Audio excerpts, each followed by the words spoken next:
Recording is okay. There we go. All right, now this is going. Okay, there we go. Okay. Whoops. Why did that happen? I don't know. We'll fix it. There we go. Okay. Meh. Weird limiter going on. Hold on. Hello. This is me. I think maybe that's just my mixer. Oh, do I have?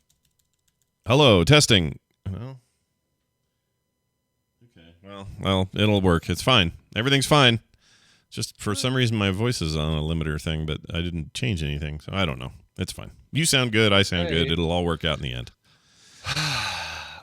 Yeah, it's good stuff. All right, here we go. Thanks, everybody, for joining us. Sit back and relax, because this is a show you can enjoy with your friends and family. Not really. In 3, 2, no, we'll let this guy do it. 3, 2, 1. Meet Maxine. She's wearing a human sweatshirt because it only makes sense that if humans can wear teddy bear sweatshirts, shouldn't a teddy bear be able to wear a human sweatshirt? I'm not getting a cell phone anytime soon.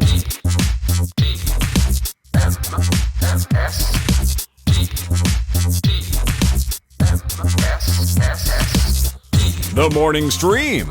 They sleeps in the raw with their ma and pa. No, we don't. Hey, hello, everybody. Welcome to TMS. It's the morning stream for Thursday, January 6th, 2022. Nothing unique about today's date. Nothing at all. Nothing at all. It's not like anything freaking weird happened a year ago. Anything here. Keep moving. Keep moving. Yeah, keep moving on. Normal day, regular old freaking Thursday. I'm Scott. He's Brian. Hi, Brian. Hi, Scott. Hi. It's been a week, man. I've had I don't know if I've gave myself just too much to do in the new year or what I did, but I think I'm having small regrets. Like, holy crap! I need a day. I needed some time, just like a just a few hours. Carve out a few hours. Yeah, because I just haven't had any of that this week, and I don't like it. No, sir, I don't. I've been fairly lucky. I mean, there's been steady work coming in, and there's projects that I'm doing for people, but I've had time to sit down and get back into painting, and it's, boy, the first thing that I needed to remind myself, the absolute first thing was slow down. Yeah, right? Right? Yeah. Because I'll get like, oh, here's a big white area or a big gray area that I can paint on so-and-so, and I'll just go, jip, jip, jip, jip, jip, jip, and then I'll like, get droplets in places where droplets don't need to be of gray, and sure. Or I'll overbrush and go into another area. And it's like, no, there's no reason to go fast. That said, over the painting break or painting hiatus from those little minis, I bought some new brushes, got a great deal on some brushes that somebody recommended in one of the Discord channels I'm in. And those have made a massive difference. It's like, oh, wow, okay, this is what, a big, and I was thinking, well, I'm doing a little tiny area, I need a little tiny brush. No, you just need, you can have a big fat brush that can hold some paint that has a little tiny tip. Oh, I see. Yeah. And that made a big difference, because I'd always reach for, like I'm doing eyes or something. I just make the eyes. I'm doing eyes. And so I reach for this brush that I have that has little teeny tiny hairs on the end of it. Cute. But those little teeny tiny hairs are all a little bit frayed apart at the end. And so I'll paint this little tiny circle of an eye, and it'll go like right down the face. And but then I got these new brushes, and it's the perfect like little brush shape with the pointed. The end of it being just super fine pointed. I'm trying not to give Jamie too much, but and so I dab, a little bit of paint in there, and then go boink. Yeah, and it's like the perfect little eye dot. That's awesome. Is it a brand that we could recommend? What kind of brushes are they? Oh, probably. I could probably go and find it. I'll find it during a break or something. Okay. We'll see what we can find. Chat room's asking. It might be for those at home trying to do their painting. Maybe I can look in my Amazon history, and I'll just put a link. The so that's made a big difference, and but I'm still, man, more than 3/4 of the way done with the Black Order. So you saw Ebony Ma, pretty much done. Yeah. Proxima Midnight, I finished yesterday. I started, depending on where you look, Cull Obsidian or Black Dwarf. He's been called both. Yeah. Is the big dude. It's trouble. Everywhere he goes, big trouble, that guy. Big trouble, that guy. Meeden, by the way, Meeden micro detailed paintbrush set. I'm going to put a link in the chat for folks. Meeden. The stuff. Meeden, Meeden. It's a set for $20, like with 7 or 15 brushes in it. It's not bad. They're so good. Yeah, that's a good price. I was worried you're going to say, "Oh, here's these are the Prisma-colored pencils of the brush world." Oh my God! Remember how expensive they were so expensive, so stupidly expensive for colored pencils, and we had to have them. It was like the only thing you would trust, and yet they were charging like $1.50, $2 a pencil. It was ridiculous, especially when you're on a high school budget and you couldn't afford it, and you were still like, "I'm getting that 75 set piece thing." Oh, those were the days. So anyway. I started Corvus Glaive this morning. Corvus Glaive is probably going to be the easiest one because so he's the skinny dude with the kind of pointy wizard hat looking head and pointy chin and that sort of thing. yeah. He is he's all black pretty much. Yeah. Some gold highlights on his uniform, but and I'm not going with the for the Black Order. I'm doing my own MCU style painting. I'm not basing it on the box art. Sure. And I think the comics, those vary too, right? They're different than. Every time, every artist seems to draw like a different version of Corvus Glaive. Although, pretty much always all black and gold highlights. Yeah, for some reason the box did like blue glowy kind of highlights on his. His costume and stuff, but interesting. Anyway. Wait, is this the picture you took? Is this of your painting? No, the one I just put in there. No, okay. No, he's so far mine just has his face and everything else painted black. I haven't done any of the gold highlights for him. I'm just deciding to do. He's so cool. He is cool. Yeah, it's like a space reaper, basically. It's just badass. I'm not going so far as to put this kind. I'm going to put another image in the chat room here. But this second version here, which is based on the Marvel Legends action figure, that's a little too much gold highlighting for my taste. Thank you very much. You will not find that much gold highlighting on my version. You're not gonna take that kind of intricate time. No, I'm not gonna draw the friggin' maze from Highlights magazine on his. On his costume. Thank you. Oh, that's funny you bring that up. I gotta go. I have a doctor follow up today at 2, and I gotta sit in a waiting room, and I wonder if there'll be any Highlights magazines in there. Might be. Might be. You might luck out with that. Yeah, my doctor's weird this way though. She doesn't have a lot of opulent office anything. Like it's just really basic. And so when you go in there, I don't know if she just doesn't care about it. Like she's extremely efficient and really good at her job.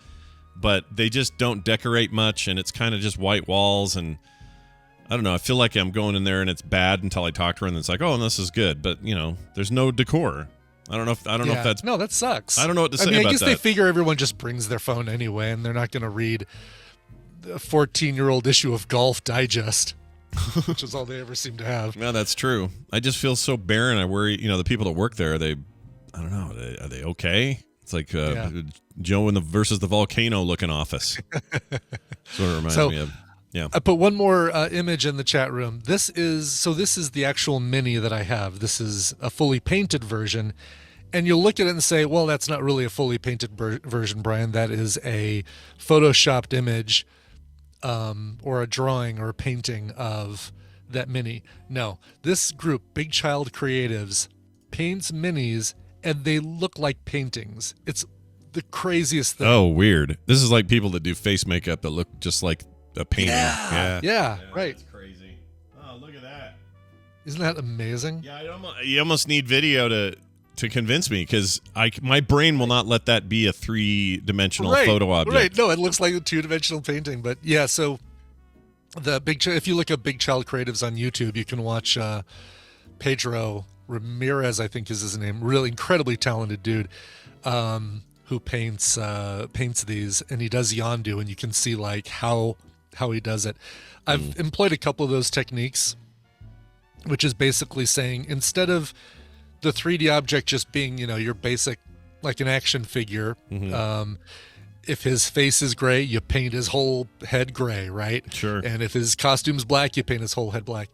Now I'm doing this technique where I create a solid, a major color, and then I make a highlight and a shadow version. And based on the priming that I do this thing called zenithal priming, which is where you first prime the whole thing black, then the top gray, and then the very top white to show you what happens if light hits it. Oh, I see. Okay. Then I paint those highlights and shadows based on where the zenith painting, the priming comes in, and that's cool. It makes such a difference. I did.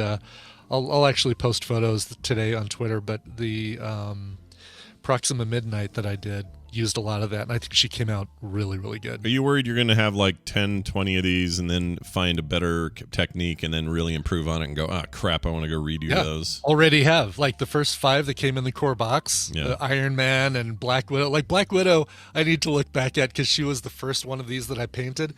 And it'd be like, oh, wow, yeah, gotten so much better since then. But you know what? I'm not so worried about like having this box where it's like, oh, well, here's some really kind of amateur looking ones and here's some better looking ones. It's like, it's all, it shows a growth and that's how you know. That's how you can say, I'm getting better at this. Yeah. That's right. And soon I'll do Ronin and I'll be in my blue period. Nice. That'll be, it's like a painter's, Picasso's growth. This is my blue period. Yep. Eventually you cut your own ear off and eat it or whatever you did. Right. I'll do Korg and then I'll be in my cubism period. Yep. And it'll be a beautiful time for all of us. Hey, I want to give a shout out to a listener. Sure. One of our listeners, Dennis Burkett, got in a car accident yesterday. Oh no. Yeah. And is he all right? He's okay. Mild concussion, my understanding is. He's in good care, taking it easy, and doing all right. He wrote me and just said, hey, I just wanted to thank you for the shows because they helped me through a pretty rough day, and sort of just thanks. And I just said, well, I'm giving that guy a shout out who for freaking getting in a car accident and having all this happen to you. That freaking sucks. So that does suck. So Dennis, if you're listening, I hope it gets together quick, and don't go to sleep or whatever the rule is. Isn't that the rule? I think right away. I think once you're under a doctor's care, as long as they're monitoring you and stuff, then you can go to sleep. But right away, don't Okay. Right after concussion, don't go to sleep. So if you bang your head right then, and if you sleep then, that's trouble. But if you get to the doctor and he's like, all right, everything's okay, you don't worry then. Yep, look at us with our professional medical advice that we've given. Yes, exactly. Today. We are not doctors. Not a doctor. No, not a doctor. But anyway, we wish you the best and really sorry that happened. I didn't get details like, was it a snow thing or whatever. There are people who, even here where we get snow every year and we know what to do, they forget. They just straight up forget. And so when they get their first snowstorm or something starts sticking to the road, they just lose it. You're like, dude. Yes. And also we got a big influx of Californians this year. Because of the freaking housing market weirdness, everyone fleeing California. And I don't think any of them know what the hell they're doing.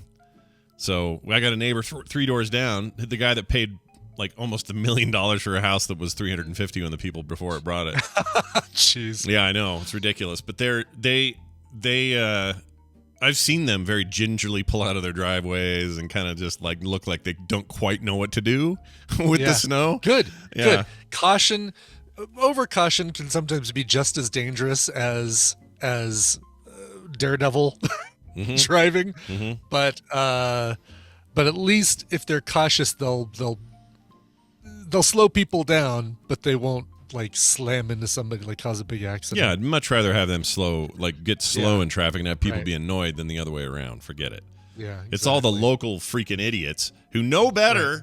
Who are like, I've driven through snow before, and the next thing you know, there's an 8-car pileup on I-15. Dumbasses. Yeah. No, people, and during the pandemic, when highways were clear and roads were clear, people were staying home. There were those select few who went out there and just relished in the joy of having all those open lanes and being able to drive pretty much as fast as they want, however they wanted. And those people are still out there driving as fast as they want and as irresponsibly as they want. You go from one place to another here in Denver that's more than 20 minutes apart, and you are coming in contact with a dozen of these a-holes that are Well, the good news is we get like a month and a half of this, and then it warms up, and you get spring, and it's fine. Yeah, exactly. Right? Think that way, everyone. Think of the future. Yeah. So for you, March is not the snowiest month like it is here in Colorado. No, it's the worst is February for us. But March is often pretty snowy. Not the worst, but it's snowy. It's supposed to be like when I was a kid, you could fly kites in March. It's different now. Yeah. Something shifted. I don't know what happened, but when I was a kid, March meant, we're outside riding bikes, flying kites, let's go fishing, whatever. Now it's like, it's probably going to rain and turn to snow, and there's a little bit of ice still, and I wouldn't go to Vegas just yet because a huge snowstorm is going to hit Cedar City on the way, and you'll never get through there. Stuck. Right. Like I hate that about our springs now, but bring on April is what I'm saying.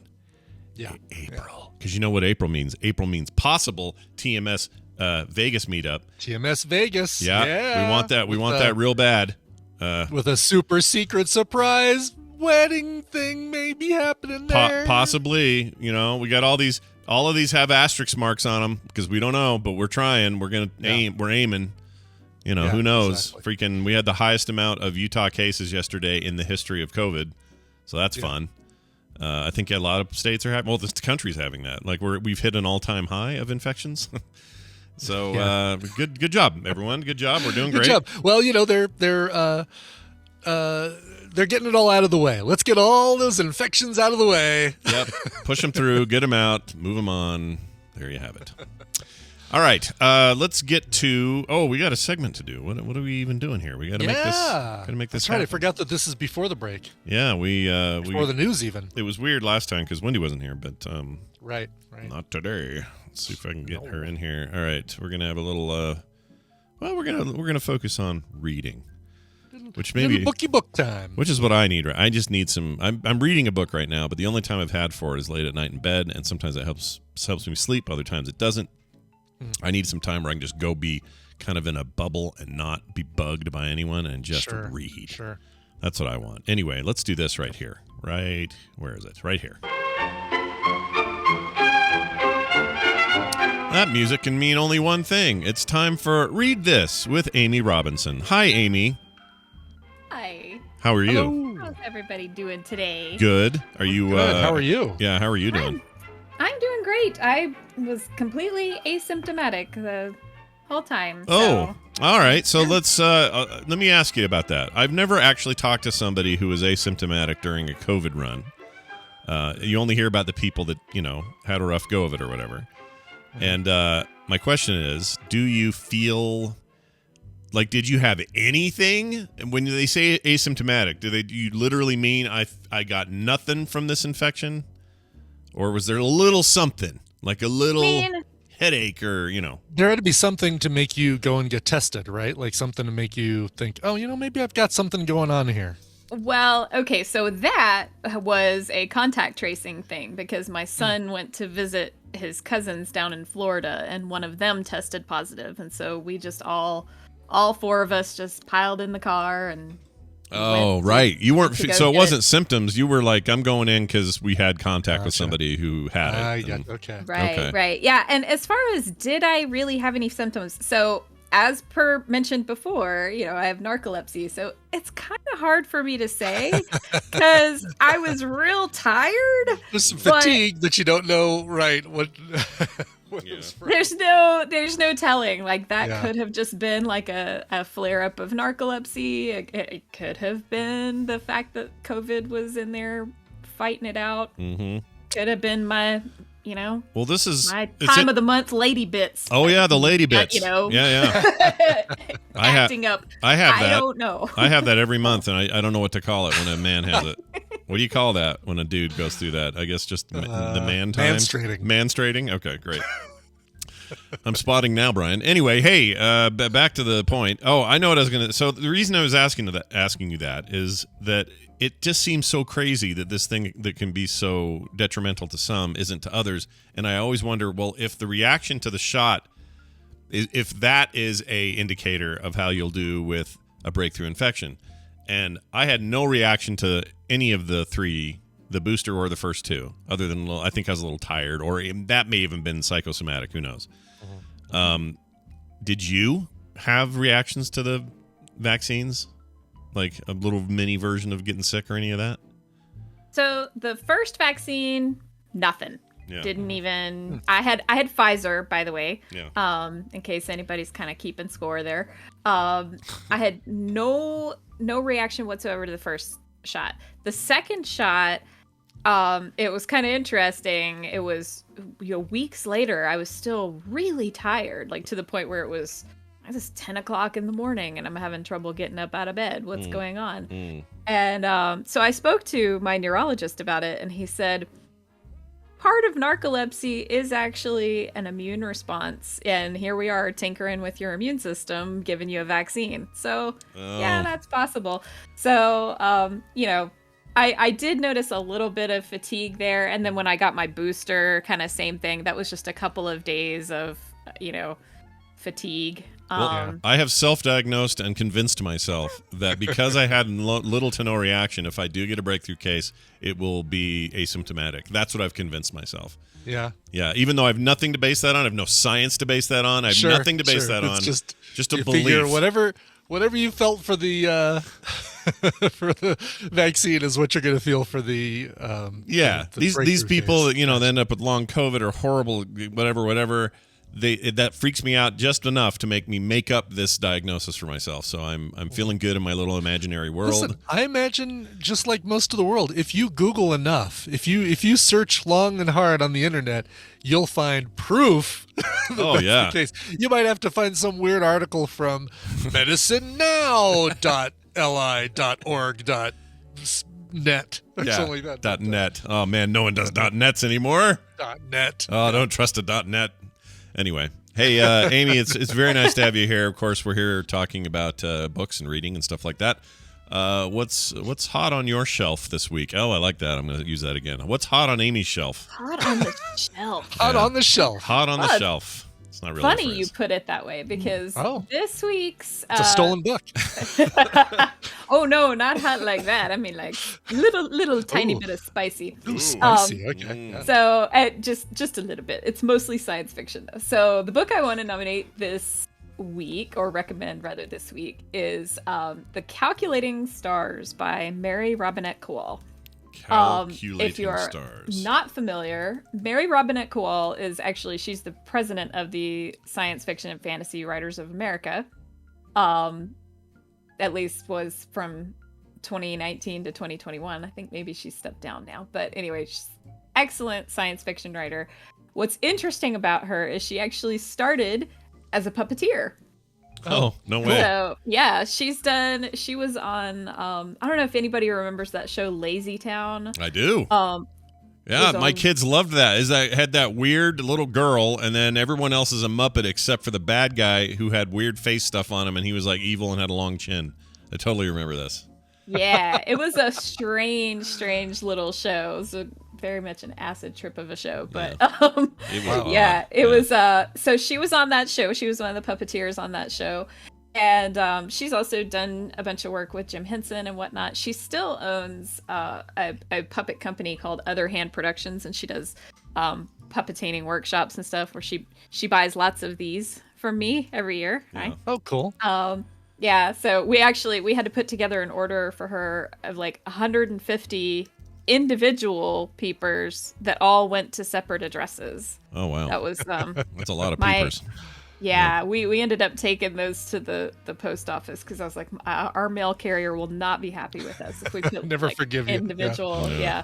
So anyway, so her puppeteering career kind of came to a screeching halt. She was in a stage production of Little Shop of Horrors, and she was second-handing Audrey 2. Nice.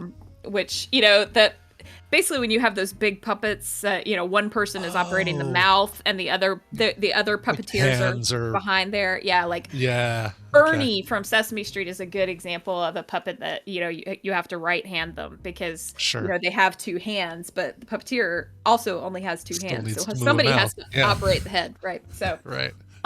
Anyway, so she was right-handing Audrey 2, and she injured a tendon in her arm. Oh, really, really, really severely. And during a live performance. during a live performance. And she, of course, like all good performers, she kept going, which probably even injured her arm even more. Oh, jeez. And so is that what they call it? I left-handed that. Like if you're doing Fozzy, I'm right-handing Fozzy today. It sounds dirty, but yeah, it really does. Yeah. Yep, that is exactly what it's called. Yep. Weird. Okay, that's cool. Because some of them have actual hands in there and gloved puppet hands, whereas other Muppets, certain Muppets are like Kermit. He's just got wires and stuff, but you still someone has to still right-hand that thing, right? Right. Not with Kermit. Kermit is what's called a hand and rod puppet. Yeah. So, if I could show you, hold on. I don't know if you could show. I'm showing your you video's video. frozen. I have video. Yeah, but it is. We're watching the Red Fraggle slideshow, which is great. Yeah, the image Well, that's changes so good. It does update every once in a while, but we get some great expressions. Every minute and a half, it's a different expression. But other than that, I'm sorry. I was like, oh man, I'll try my video today, see if it'll work. No, it might be us because we're on the Discord alpha, but weren't you having issues with your video before though? You were having some. Yeah, like one time Discord just completely kicked me off, and I figured it was the bandwidth from trying to do video. Oh, it could be. So I don't know if you can see this little guy in that. We will in a minute and a half. Yeah. Okay, there you go. So yeah, he was called a hand and rod puppet. So my right hand is up in his face. Yeah. And then my left hand is operating his arm rods. And that's what Kermit is. Okay. Is like, you've got two arm rods, and people have to really be dexterous with, and I am not. I suck at this. Just full disclosure. People have to really be dexterous with if they want to do fancy stuff with both hands of a puppet, or have them look like they're picking something up or whatever. Nah, it's freaking hard. I nothing but admiration for these people. I don't know how they do it. Yeah. That guy, I like that dude, Carol Spinney guy that did Big Bird for so long, and Oscar and a few others. I watched that documentary, loved every second of it. That guy's super interesting. They did not talk near enough about how that dude had his hand up here for like 38% of his entire life and not moving it. Oh yeah, and that is, by the way, seriously hard to do. He's had like people. He'd go to parties and stuff, and these big, alpha male kind of guys are like, oh, whatever, how hard can it be to be a puppeteer? And the dude is like, okay, I'll tell you what, just sit there for 5 minutes with your arm up here. Yeah, see how it goes. And I promise you, after 5 minutes, you're going to be in pain. Nope, not everybody can be that weird Indian guru guy that's got his hand up permanently for 40 years. You guys seen that guy? Oh, it's like a shriveled up turd. He's barely got an arm anymore. Oh, just from holding it up. He'll never put it down. Why is he doing that? Any reason? Yeah, some religious, like, never going to put it down. Buddha will hate me if I do, some sort of deal. I have to find the guy, but it's very weird.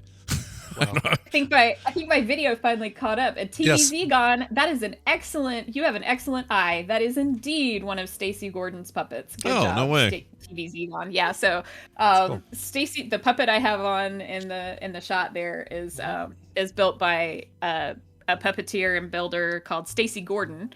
And she's actually one of the current puppeteers on Sesame Street. She does the Julia puppet, who is the autistic Muppet. Oh, yeah. I like that Muppet, by the way. Yeah, she's wonderful. And like that. So I go a whole other show talking about puppeteers that I know and whatnot. But anyway. I also, by the way, really like the new little Asian puppet, the little Korean puppet. Can't remember her name. Adorable, though. It's great. I think Sesame Street's kind of doing some cool stuff right now. Except they don't do near like when we were kids. You guys remember this? It was 1, 2, 3, 4, 5, 6, 7, 8, 9, 10, it was the 11, Pointer 12. Sisters. It was like a million of those things, and the guy with the pies and 10 chocolate cakes, and he'd wipe out on this thing. Little pre-recorded segments. Yeah. Do they not have as many of those? No, they barely do it. For most recent Sesame Street stuff, it's just a lot of Elmo. It's a ton of Elmo. Like I have a gift for you, Scott. Yeah. There is a TikTok account that does nothing but those old vintage Sesame Street animations. Bring it. And it makes me so happy every time one of them comes up. It's like, and it like you mentioned the one where it was like a carton of milk and a loaf of bread, stick of butter. Yeah. And the kid just repeats it over and over again. They have that one. They have the pinball machine with the 1, 2, 3, 4, 5, 6, 7, 8, 9, 10, 11, 12. Just they have the little the typewriter guy. The new. That guy's the best. All of them. They're so good. So yeah, I will look up what that TikTok account is, because it comes up for me all the time, because I was like, oh, that's an immediate follow. Yeah. I would love to see it. I want that in my life. So I will send you that. There's a bunch of channels that do Sesame Street stuff, but I don't know which one it is. So yeah, if you have it, please forward it, and I'll follow it in a heartbeat, because I love that stuff. Yeah. It's a huge part of my childhood. It's great. Yeah. So all right. So Mary Robinette Kowal, right-handing an Audrey 2 puppet, got a really severe tendon injury in her right hand, and was basically out of commission. And so did she just hang out and watch Netflix and heal? No, she decided to write several science fiction novels. As you do.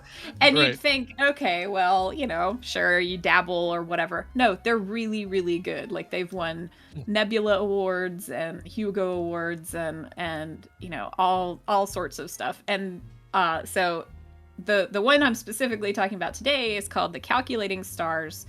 And it sort of imagines, what if a giant meteor hit the U.S. right at the time that our space program was just starting. Oh, my Lord. And so it was like, all of a sudden, instead of it just being, oh, we're in this pissing contest with the Russians to see who can get to space first, it was, oh my God, we really have to get off this planet. Yeah. We're all going to die. So everything was very accelerated, but it's also kind of a historical fiction, because it still recognizes all of the sexism, all of the 1950s and 60s politics going on, all the racism. It deals with sort of that intersectionality and stuff, and she deals with all of that really, really well.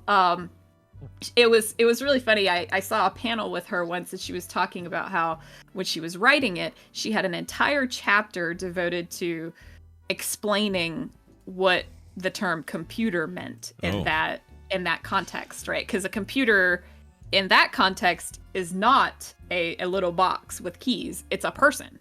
A person who computes. Yeah. Right. Yeah. Exactly. And and it was actually like usually a room full of women, a lot of times women of color were doing this. And so she had an entire chapter devoted to explaining what a computer was. And then the movie Hidden Figures came out, and she was like, I can just jettison that whole chapter because I don't need it, because now everybody knows. Don't need to explain it. Hilarious. Yeah. Right. That's fascinating. So, that sounds really interesting. No one ever, there are plenty of science fiction books written in the 50s. There's books written about that era, but this sounds like a pretty fresh take. I haven't heard of it before. What's the spicy bits? Tell me about that. What's going on there? Oh, did we lose her? Uh-oh.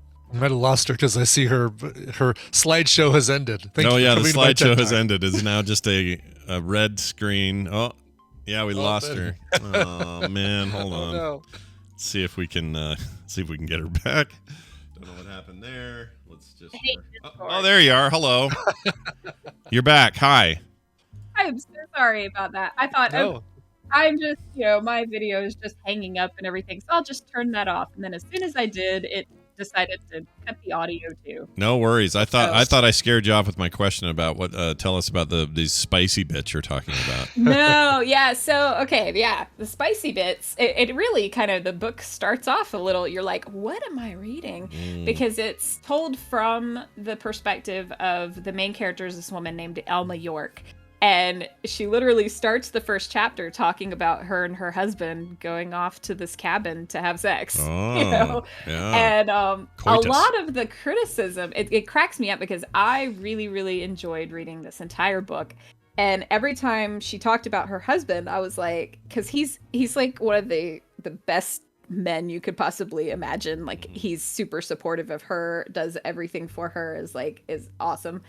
And I'm sitting there reading it and going, oh wow, like did she model this after my husband? But apparently some of the criticism she has gotten is that Nathaniel is not realistic because he's not a jerk.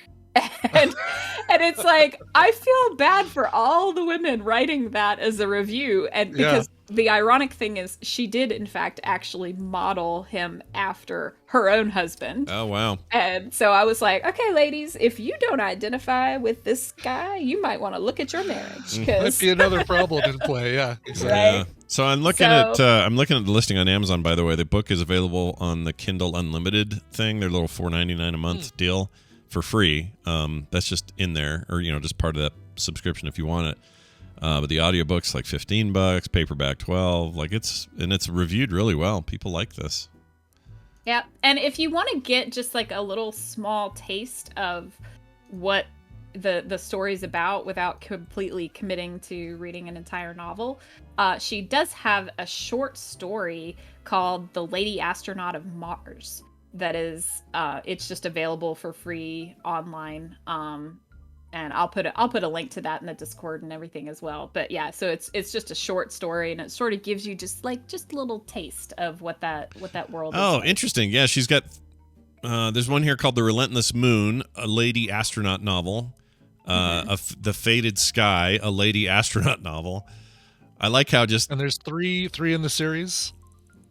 So far there are three in the series. There's The Calculating Stars is the first one, and then The Faded Sky is the second one. The Relentless Moon actually follows a different character, but it's still a character that you're familiar with from the previous novels. And then apparently she has a new one coming out this year called The Martian Contingency. Ooh. So I'm excited for that because every time she comes out with a new book, I just get it right away. That's very cool. And she can do this now. If she's not puppeteering, she can be writing. So there you go. Right, exactly. And she's very prolific. Like she has and I'll save some of her other stuff. She doesn't only do science fiction. She does some fantasy things and like what she calls glamorous history. Oh. So, kind of historical fiction stuff. I imagine those are a little bit spicy as well. Yeah, probably, yeah. It's just the first chapter. Yeah. When I say spicy, I mean like it's got like a teeny little bit, like she mentions her and her husband having sex. We're not like... We're talking basic cable, not Cinemax. Yeah. Exactly. I mean, I had no problem giving this to my 15-year-old daughter to read. And she loved it, Sure. And that was the book that turned me into a woman. Well, it sounds interesting. I'm gonna check this good. out. I really like the period piece-ness of what you've described as well. I feel like I don't get enough of that. So very cool. Alternate history type stuff, basically, is what that is. Mm-hmm. And that's what it reminds me of. Is it's the Apple TV series. For All Mankind. Yeah. It's a lot like that. Yeah, very much so. Very much. Yeah. Well, awesome. This is a great recommendation. Write that down, everybody. Again, the author is Mary Robinette Kowal, Kawal, and the book is The Calculating Stars, among her other works. And there's also a really cool picture on her Amazon, basically channel. They do this for authors on Amazon. And she's got this amazing picture of her working with a marionette puppet of some sort. And it's just cool. Oh, cool. It's nice to see. That's awesome, Amy. Anything else you want to mention before you go today? Any other? No, I'm gonna actually start. I did a couple of little strange puppet videos on my TikTok while I was in isolation. I saw those. I came up positive. The whole rest of my household was negative. So I was like, all right, I'm camping out in my office for 5 days.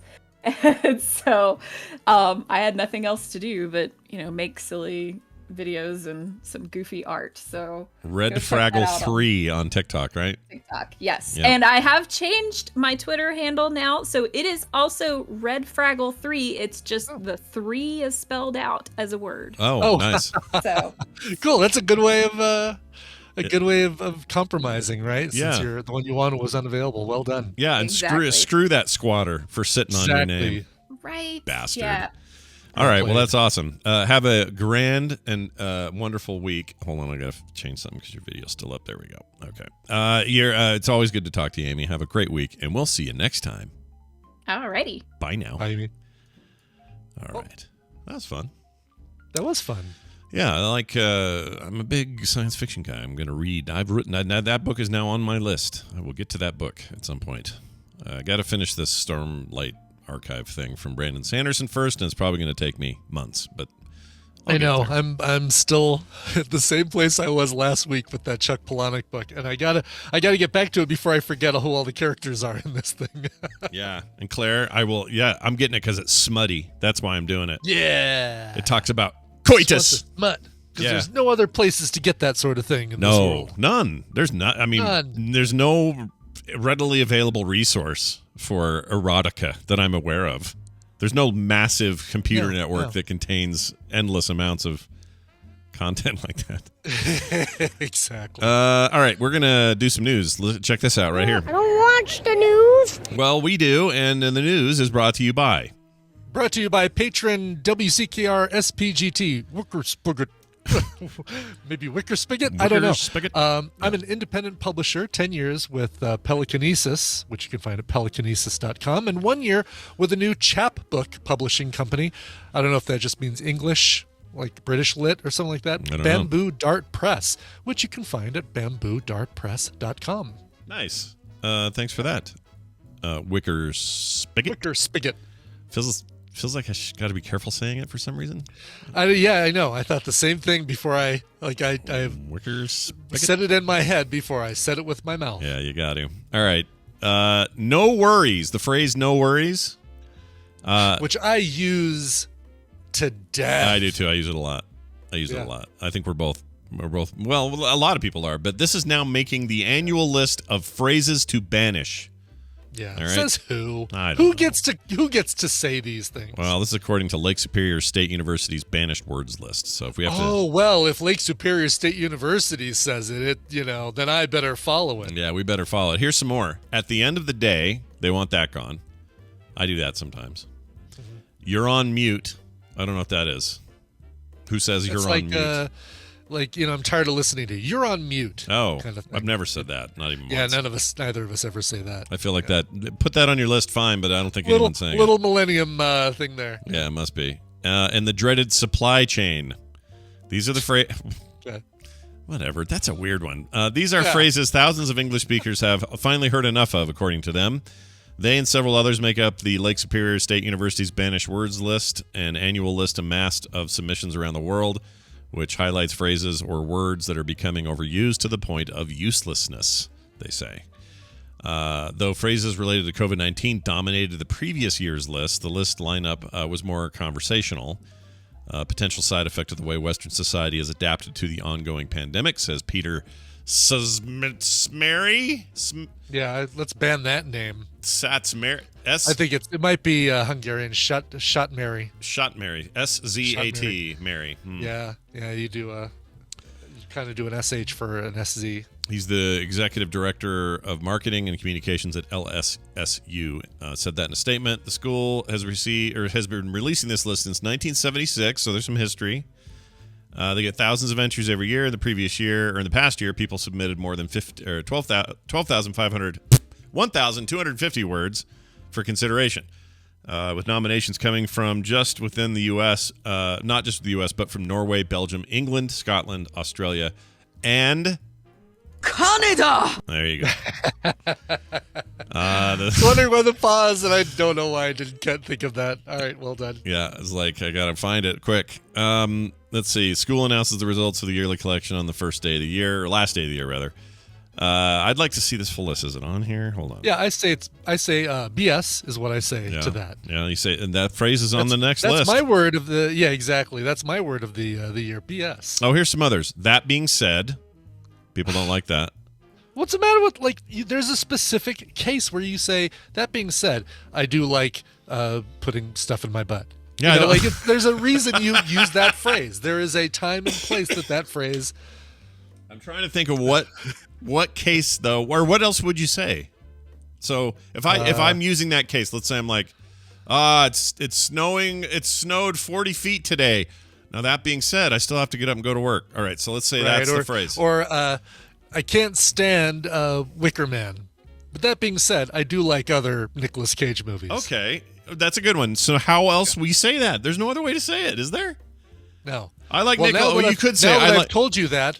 In response, I will tell you of the exception, which is that I like other Nicolas Cage movies. There's the structure. Exactly. You just did the skeletal structure of why that phrase works. You could say, I suppose, I like a lot of Nicolas Cage movies, despite Wicker Man existing. You could say it that way, but that isn't as good.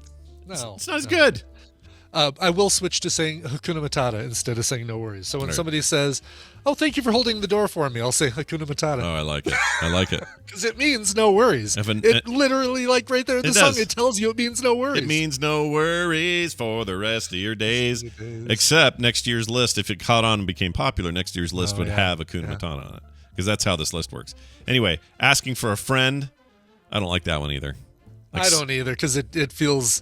It's snarky. It's just shitty. Overused, and I'll put this right here or something like that. Is that on the list? It should be, but of those. Let me leave this here. Or something like that. I have a whole list of these social media phrases I would like to see banned, and I can't remember where I did it in cartoon form is what I did it, but I don't know where it is. Anyway, the comic idea. Right, it's the scientist guy with the chalkboard, right? Yeah. Yes, exactly. I like to use him once in a while when I'm making a point. So it'll be like.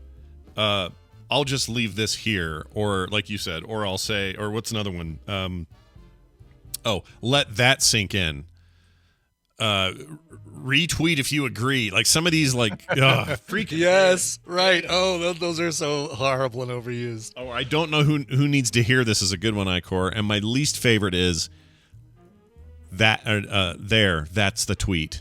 Or just that's the tweet. Yes, right. Like they somehow put a period on all life and just said, there it is. Look at behold what I've done. Nobody needs to say anything about this ever again. I hate it. Circle back is one they don't like. Deep dive. I do that sometimes with video game talk. Yeah. New normal. I don't like that one either. Supply chain. I think, it's because we've had our new normal sucks. That's why we hate that phrase. Yeah, but also just this idea that there's just don't like it. It's just it wraps things up too easily. It's like, oh, this is the new normal. Done. There it is. New normal. Right. Everybody better accept it because this is the new normal. It's just lazy. Sad news day or slow news day is another good one. Captain Kipper, I don't like that one. Yeah. All right. These lists are fun, but no one should take them too seriously. That's how I look at it. No. Final note here. Final story. A man blew up his Tesla rather than paying the $22,000 to repair it. That'll teach him. Yeah, he was mad. The driver was mad enough to dynamite his own Tesla because the repair bill was $22,600 and he didn't want to pay it. It's all video form, this story, so we're not going to watch that because I don't really show much. But is it all paid off? Like, is he now going to have to make payments on a car that he doesn't own anymore? Like, doesn't exist anymore? Let's hear a tiny bit of the video. Let's see what they say. Okay, all right. Here we go. Let's give this a shot. I don't know how the volume is on this. Hopefully it's okay. We're waiting. Okay. Ever get so mad at repair bills that you wanted to blow up your car? Great voice. Yeah. Sorry, I don't know who this person is, but this Finnish guy was beyond finished with his 2013 Tesla Model S after he says he got an estimate of over $22,000 to replace his battery. Tomas Katainen was asked which would be better, a working Tesla or 66 pounds of dynamite exploding. No, periaatteessa kumpaakin. And then it's all him talking with subtitles. Yeah, that's fine, except when she recorded that, was she in her kitchen or what was the deal there? Jeez. She needs a better mic that doesn't make it sound like she's lisping every S. Yeah, no kidding. That was terrible. Yeah. That was terrible. Anyway, he did Somebody that. Actually knows Captain Kipper. Jeannie Moose says she made a career out of doing that voice. Oh, really? Is that a thing? I don't know who that is. I don't watch I don't watch 24-hour news networks. I don't watch CNN. Yeah, I don't. I don't watch any 24-hour news. They're all full of shit. They're crap. Sorry, crap. And I can't get over it. We have can we talk about your I guess we have to get to a song. No, you're fine. Go ahead. What do you want to do? Let's talk about your avoidance of the word shit. Okay. Right I have been trying to not avoid it. I'm trying to be less of my automatic go-to when I see. Okay. You know what I mean? You're trying to take it from using it 50% of the time to maybe using it 10% of the time. Yeah, just making it less of a crutch of a word for me. And it's not purely just to make that one guy and his kid in his car happy. That's not the whole Cool. Jeff Sire, our friend from Canada, points out. Yeah.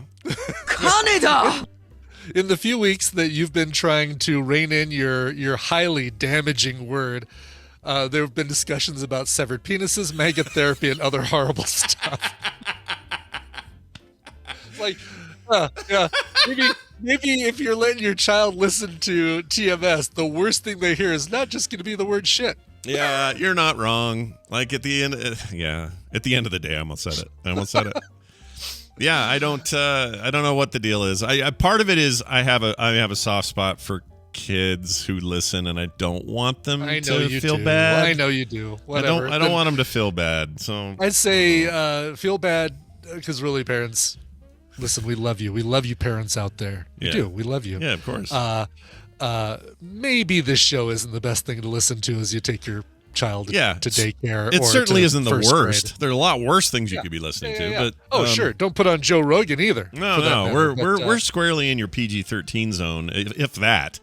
Like we're like 80s PG, where once in a while you'd get a boob, Right, exactly. So I would say what comes to mind. Use the words you want to use, and don't let the Lake Superior Community College tell you whatever they are. Oh man, not what words not to use. Now we're gonna hear from those people. Let them bring it on, Lake Superior Community College. That's amazing. All right. Well, there you go. We're going to take a break. When we come back, my sister Wendy's back. We haven't heard from her in a couple of weeks. She's been gone or busy or holidays and all that. So it's been a while, but we're gonna bring her on and talk to her in a second. But before we do any of that, we got to play a song. So Brian, let's play it.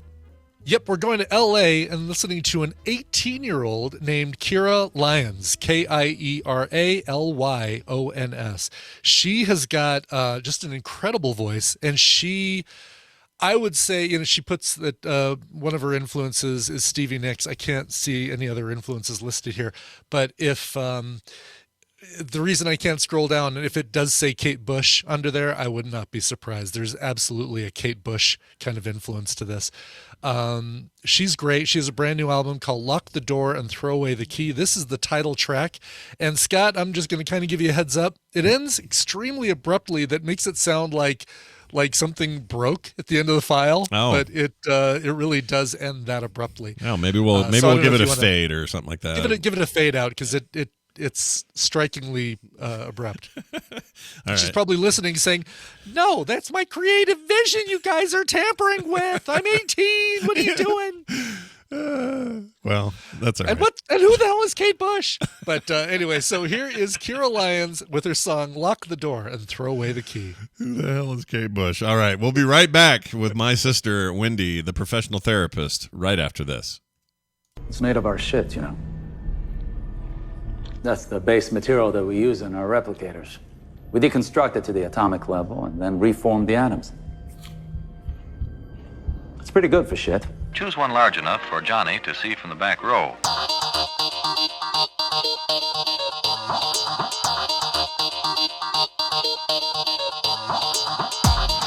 This is the morning stream asking, do dogs have brains? Because I really want to know.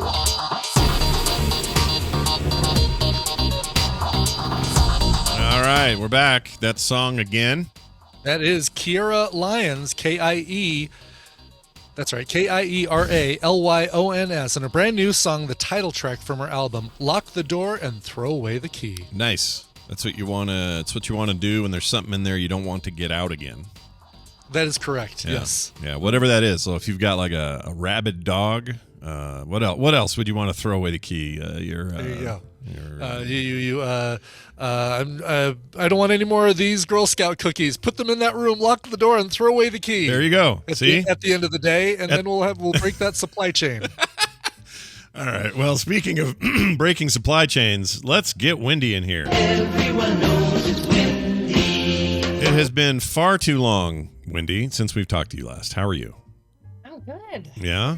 Are you feeling good? It's the new year. You got I don't know. What are you doing? You were stuck in the snow for a bit there last week or something. Nah, I wasn't stuck, just crappy internet. Oh, that's what it was. But also minus 14 degrees, so it was cold. It was nice You were and snowed cold. in, but your internet was snowed out. Yeah, we were snowed in, but you don't really get snowed in here because everyone's so prepared. But it was, I would have to drive really far to find it.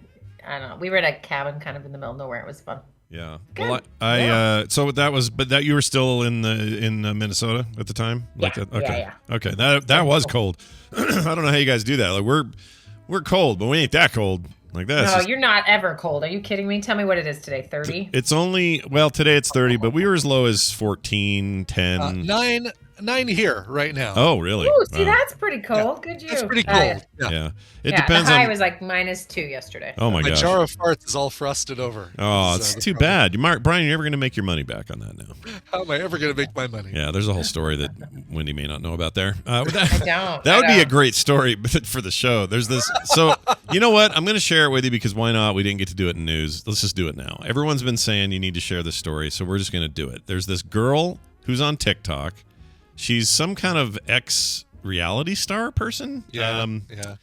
Let's see. Here's the text of it. Reality TV star who sells her farts in jars has decided to stop doing that despite making $1,000 per jar and about $125,000 a month in gross profit. That's insane to me. But fans of her work shouldn't worry too much. She's still going to sell her farts as non-fungible tokens. Anyway, forget about that. The point is, she was from that reality TV show 90 Day Fiancé. Finance. 90-day financier. You know why? Because everything, if you see 90 days, you just think of financing things. It's like you've got a 90-day no interest-free loan or whatever. Fiance. Sorry, fiance. She had this big following on TikTok. Her whole thing was eating nothing but high-fiber foods. She'd make her fart a ton, and she'd do it into these little jars, and then she would sell them for $1,000 a pop. And she made a ton of money doing this. She, by the way, stopped doing it because, quote, I thought I was having a stroke, and I was in my final moments, she says, because of her unexpected trip to the hospital near her home in Connecticut. I was overdoing it. So now she referred to herself as the Fartrepreneur. Oh, my gosh. She's now doing an online thing. But anyway, the point is, she was making like $50,000 a week doing this weird thing. Now, there's no market for that unless there are people who are super stoked about that weird thing, right? What happens to you in your life where you're like, you know what I could go for? A jar of somebody's sealed bodily freaking fart gas. Right. What is that? Is that a thing you can explain in 5 seconds or less, or no? It's probably a much deeper conversation. Not at all. But let me say this. A friend of mine at my birthday asked me this question. She said, what would your 8-year-old self think of you now? Yeah. And I'm just thinking about her 8-year-old self. Like, first of all, would probably be high-fiving everyone. Right, because when you're 8, farts are great. You know? I mean, wow. I don't know, but that's alarming. Yeah. That's a lot of people per month buying a jar of farts. I agree. Does that even work? I feel like it feels like nothing comes out, and you're like, oh, that was good. No, see, that's what I'm saying. That's going to be my whole thing here. Like, I appreciate the fact that her hospital visit probably proved she was doing her best to provide the product. You know what I mean? But she's an honest. But like, you wouldn't have. I mean, it's not a very scientific method of capture, and also, it's like there was this thing with this Twitch girl who was always streaming in a tub or something. And she started selling jars of the water of her bathwater. Yeah, right. Her bathwater. Yeah. Yeah, that was another weird one. And I'm just sitting here thinking, this is where my brain says I don't think I'm part of the same human structure, because I go, at what point in my life would I ever be interested? Now, if you said to me, hey, here's a jar of water that was the actual water in the tank that was used for the drowning, for the part where they were all drowning in the abyss. So James Cameron went and captured some water from one of your favorite movies, The Abyss, and it's the water from that set. And you said, how about that, Scott? I'd say, oh, that's worth the $50 or whatever it is. I'd totally do that. It's cool memorabilia from a movie. Mm-hmm. That I get. But saying, is it different that it's some lady in her bathwater? It's exactly the same. It's exactly the same. It's where your fandom goes. And some of it can be funny, right? Like, I got you a jar of farts for your birthday. It's from this famous person, and I have money to burn. So right, it's like buying somebody a cameo. Check it out. Here's Ernest Borgnine's farts. Yep. Yeah. Totally. I feel like that's it's fandom to a place that's like uniquely that thing, and so that's why you're willing to buy water from a movie, which is probably not from the movie. Yeah. Even if it is, like you're gonna put a water jar in your desk, and like people are like, "Why do you have a jar of water?" You're like, "Well, I'm sure. Yeah. I'm sure a lot more little packages of actual pieces of the Berlin Wall were sold than actual pieces of the Berlin Wall. Yeah. Right, exactly. Oh, I guarantee it. Right? There's no. How do you even verify it? It's our collecting thing we do. Yeah, totally. Right, yeah. Right. And fame. So you combine a bunch of things. You invite fame. This actually leads well to our question. Your connection to glory, right? Like your which is like a weird tenuous fart connection, but connection to fame, or like whatever it might be, that's appealing.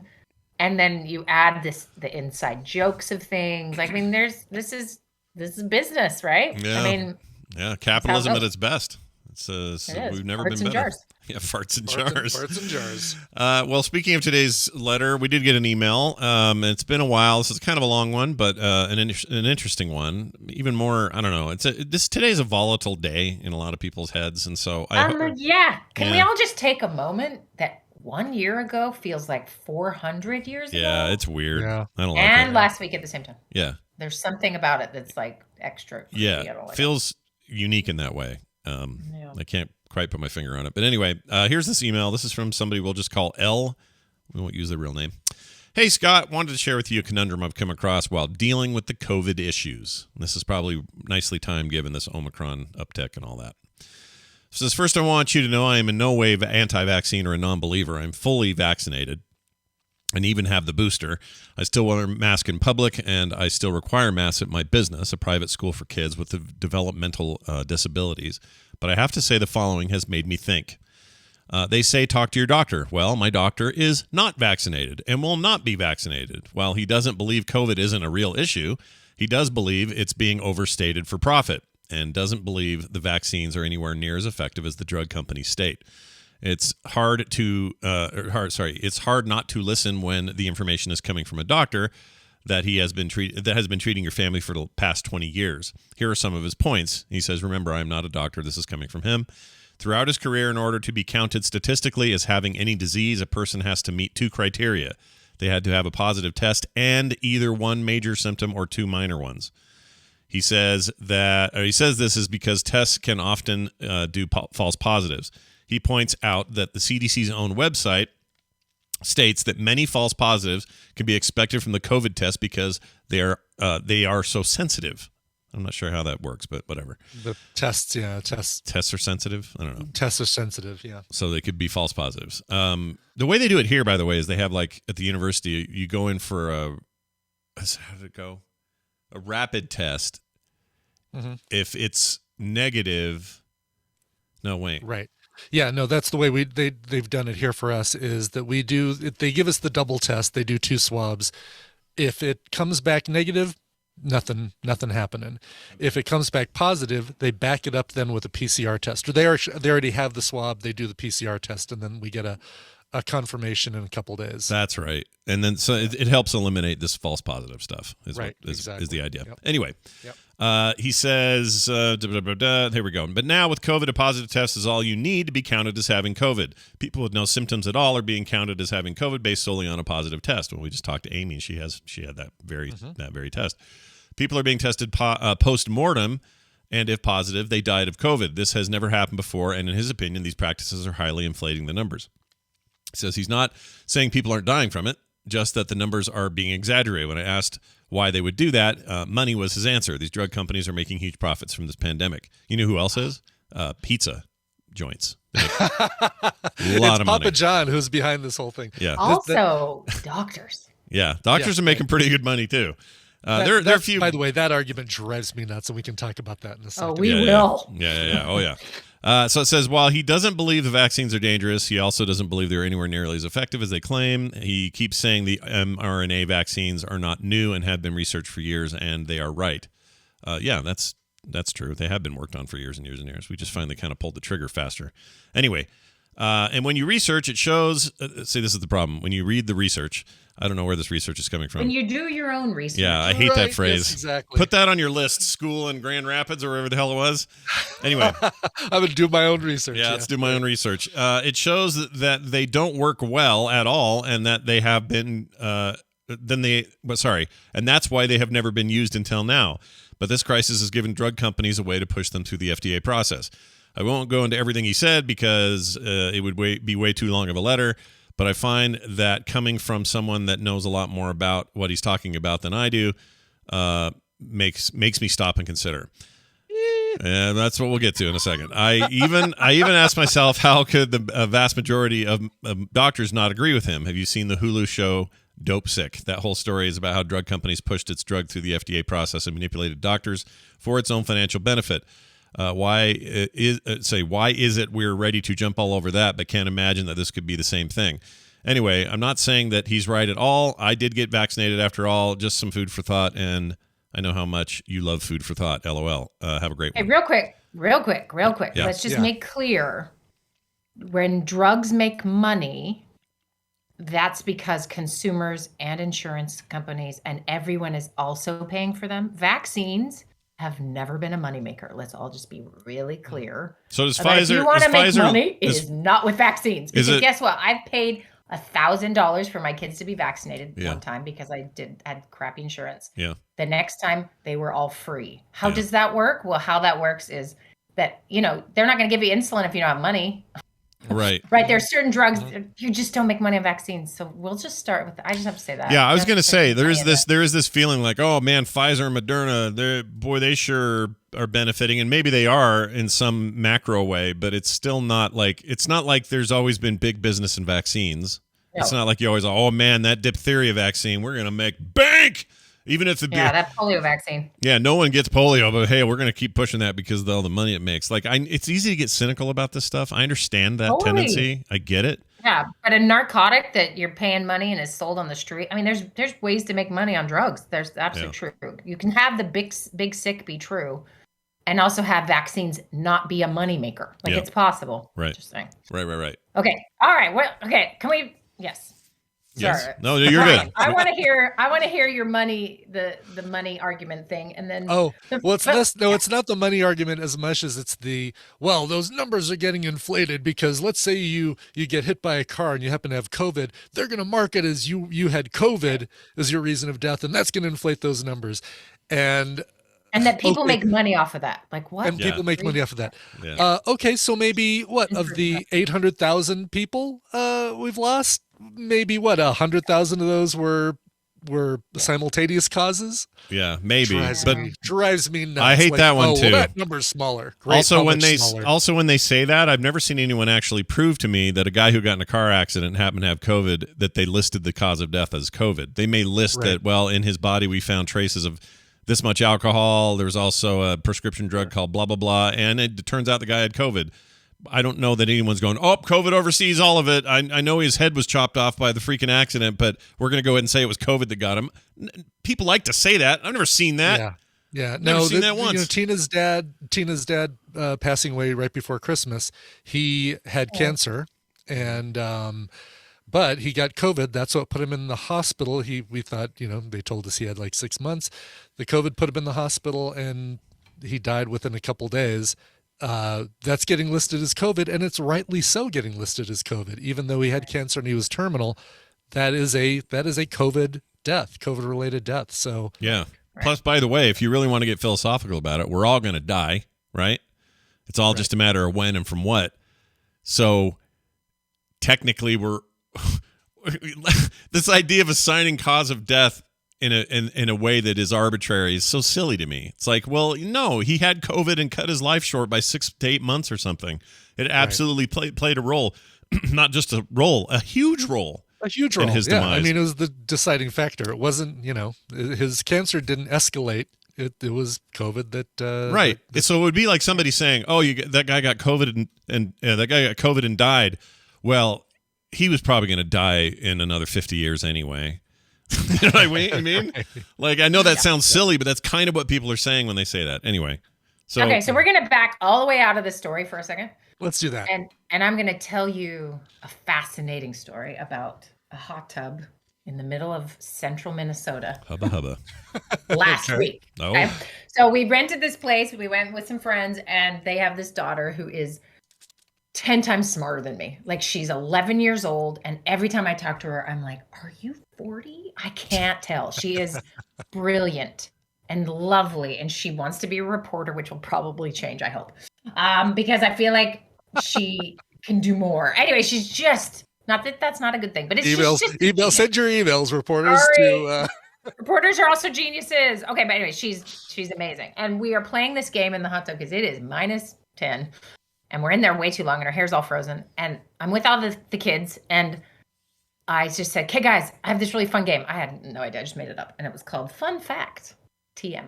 Fun fact. Here we go. Say something, pick a topic, say it out loud, and then everyone has to say a fun fact they know about that topic. So the topic was potassium. Everyone share a fun fact about potassium, because this is a hot tub full of nerds, by the way. And then everyone shares a fact that they have. And if you have a unique fact, you get a point. And if someone can refute one of your facts, they get a point, blah, blah, blah. Anyway, so we took turns and we're all playing fun fact. And, she's like, fun fact, ostrich DNA. I'm like, oh, okay. Oh, wow. Jeez. Yeah. So she shared some. How do you tap out of this game? Exactly. I was thinking it's going to be like Matchbox cars and Kellogg's cereal and stuff like that. And you're like going right to 8-year-olds, 8, 9, 10, 13, and 11. And this were the topics: climate change, ostrich DNA, something about water hydro systems. I don't know. I didn't know half the words they were using. Anyway, they're just bright children, right? So as we are playing this game, the tendency is, and this is what I'm getting at here, the tendency is to show you know something, right? This natural, I'm an expert, there's value to that. Society likes that you know something, you feel good about it. There's dopamine. You're like, I know something no one knew, etc. Right? So here's this girl who's smarter than me. As we're talking multiple times through the game, she'd say, I don't know. Or I don't have any ideas about that. Or, ooh, I can't wait to learn that. Or, and I thought, oh my gosh. That's refreshing. I don't know when the last time I talked to an adult ever, let alone a kid, who could just say, I don't have answers and I'm excited to learn. And I was like, what are they teaching her? That's like a mental hot tub right there. Like mental. It was amazing. Yeah. That chills me out. In many ways. That chills me out, because when I hear somebody say, oh, I actually really love that. When I hear somebody say, oh, actually, I'm not sure. I'll have to check, or I'll have to, I need to read more. Or I haven't really heard. I really like that. Like, what it tells me is like, oh, we're not playing the game. We're not doing the whole who knows more than the next guy game, even though somebody might not measure anything here. We're just having a conversation, and all of us know or don't know something. And I think what happens is we've got this, and this is sort of where this boils down a little bit, is that everybody wants to be perceived a particular way. So I recently listened to an interview with David Sedaris, and was talking about his experience with family and friends, and COVID deniers and all the different aspects of things. And he's been traveling around with his last book tour, and he's in lots of places that are very different from each other, right? Yeah. So everyone's socially distanced and wearing a mask in Seattle, but then he goes to Ann Arbor and everyone, I don't know, I'm picking some Midwest place, right? Where nobody's wearing a mask. So he's just had some experiences, right? Yeah. Sure. And so he's just chatting about it. And he made this point about a family member, because the interviewer said, hey, do you have any family members that are like gone off the rails or whatever? And he goes, I have a cousin, or it's like a brother, somebody, not a brother, but somebody he knows close. And he said, he never was ever picked as the smart kid. Like, no one ever trusted him to spell a word right. Like, he just didn't ever have anyone look to him and think he was very bright. And that was hard for him, because he came from a pretty bright family, and he just was a little whatever. And what's happened is, and you can imagine, he has gone into real deep diving into QAnon and has become a quote unquote expert online with all of these conspiracies, and just getting tons of accolades, and people want to know what he has to say and what he thinks. And he has become a resident expert in this place. And when the interviewer said, oh, wow, like, what do you do with that? David Sedaris said, nothing. You Nothing competes with that.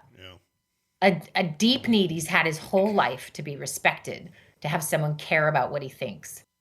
And he's like, there's no coming back from that. And we're still connected and we still talk. And, I'm still, a person in his life, but there's no way I'm going to convince him of anything because it's so attached to his deep needs and his identity. And so that's where I want to go with this email, is not to say the doctor sucks or whatever. Or to say, oh, we're all suckers and this doctor's right. Like, you could take this from any angle. But it's about this deep need humans have to have what they say matter and to be respected. And so what happens is, as somebody does their quote unquote own research and they deep dive into the internet to find out stuff that's going to fulfill what they already want to know, or is going to teach them that they know something other people don't know, they're going to do the opposite of the smart girl in the hot tub. Right. It's going to be, I know everything, and I've done this stuff, and you're bad because you haven't, and then there we go, right? Yeah, that's the cycle. So there's a cycle. And here's the other thing about the doctor dynamic, that it is true. The best way to convince a patient or a person to get vaccinated is to talk to their family doctor, right? So this person knew that, and that's their experience, but this is a doctor they've had for 20 years. Yeah. So this would be the perfect poster child of that situation, but you have a doctor with a different take on the whole thing. And then you run into this conundrum, right?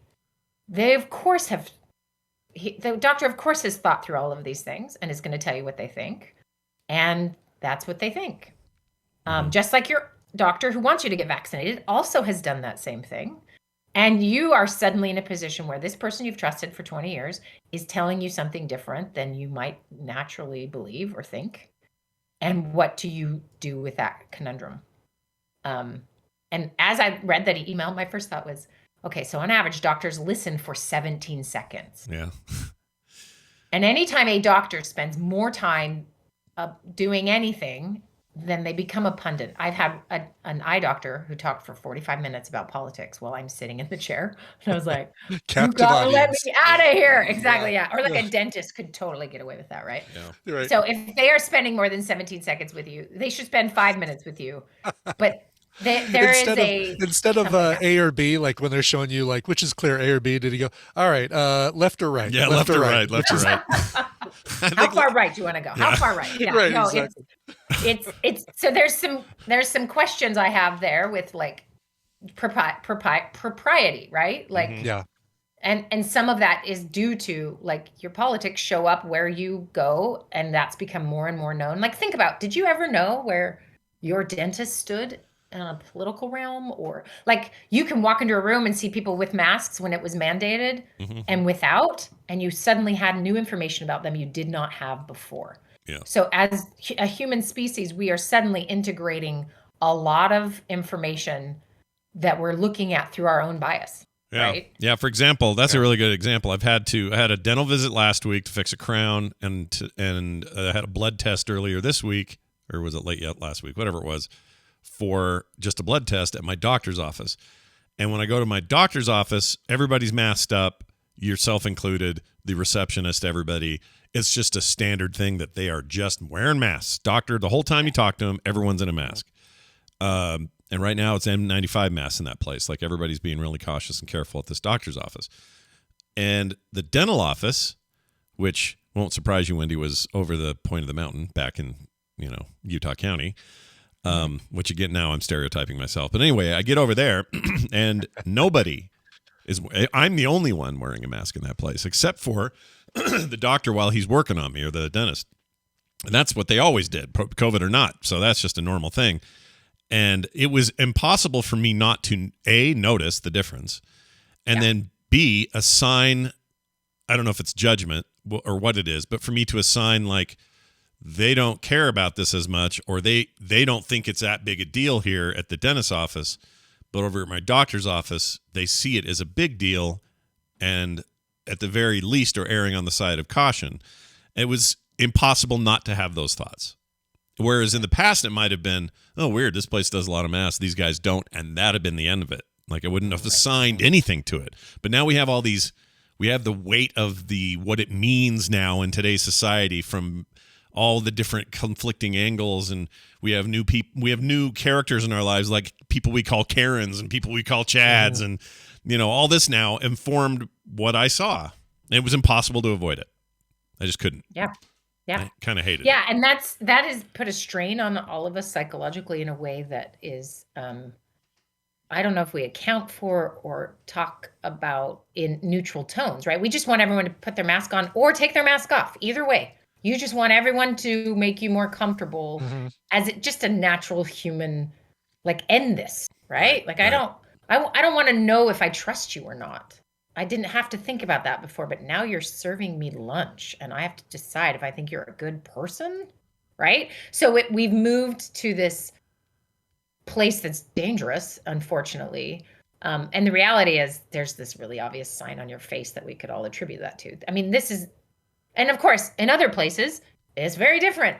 Asia, you've been wearing masks for a long, long, long time. So maybe you're going to have a very different experience there. Sweden, no masks at all. Like, that is not what they chose to do. They have and we're talking, how far are we into this thing? They are just now requiring masks on public transportation. They also have the highest death rate in all of Europe, or Scandinavia at least. They've tried, but that was their philosophy, and there's only 11 million of them. So they just kind of do what they're told. But how many of those deaths are from choking on meatballs that just get reported as COVID? All of them. But let's actually talk about the money thing for just a minute. I mean, there is something that is tricky about this. And I get that everyone gets to have their own opinions, but we're always blind to our own stuff, right? Yeah. So a doctor who is going to make easily 4 times the median income is going to complain about other people getting rich is always a thing, right? Like, it's this sort of, we're okay with people from rags to riches. We can kind of be cool with that, but anyone doing too well, too fast, or like it hits a nerve for everybody.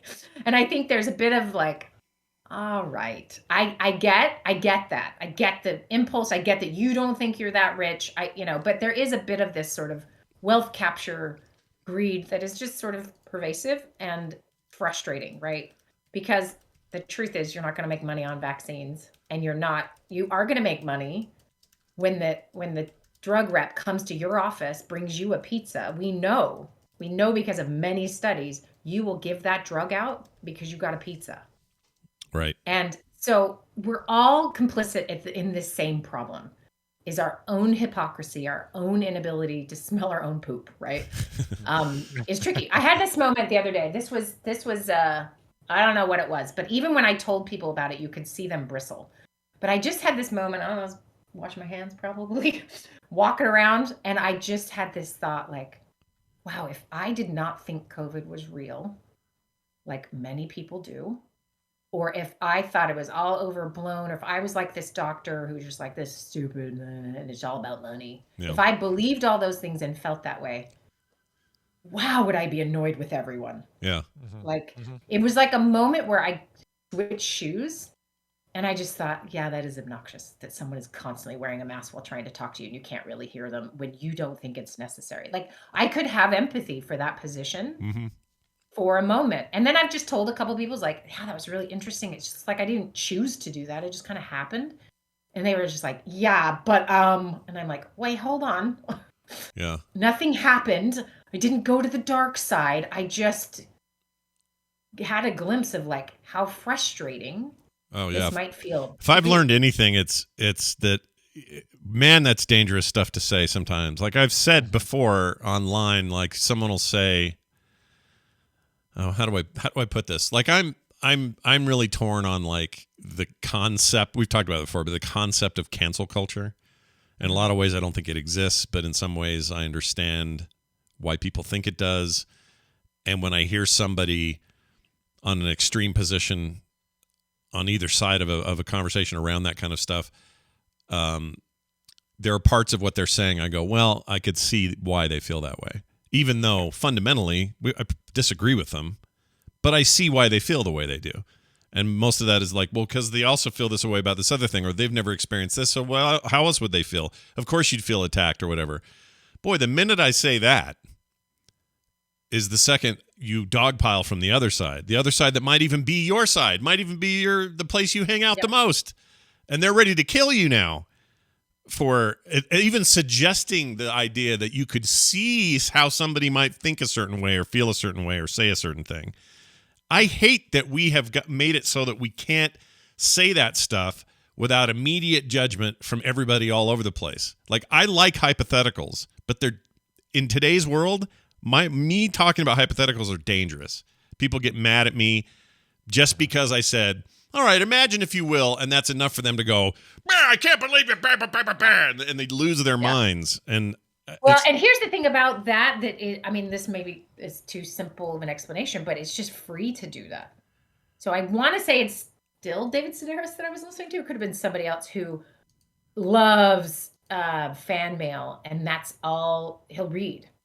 And maybe I'm mixing it with somebody else, but just like will not do internet interactions at all. It's only mail. So, and the reason is because if you really have a complaint or you want to say something crappy, you got to get an envelope. You got to pay for it. Right. Which gives you a lot of time to change your mind or calm down. Totally. Or think about, like, do I really want to crap on him right now? And why? Or something, right? So that free costs nothing. There's no ramification. Like, we are a behavior-based species. If we were punished every time we opened our mouth on Twitter, we'd stop opening our mouth, but we get all sorts of dopamine and feedback, and then fighting is delicious, isn't it? Like, it's part of our nature. Let's get in a brawl. And so you get all sorts of, your brain gets all sorts of food for doing this kind of behavior, and you don't pay too much of a cost. So that's why it's just so easy. Whereas, I think, Scott, you've talked about this before, and I think it's been helpful for me actually with a few clients who are very online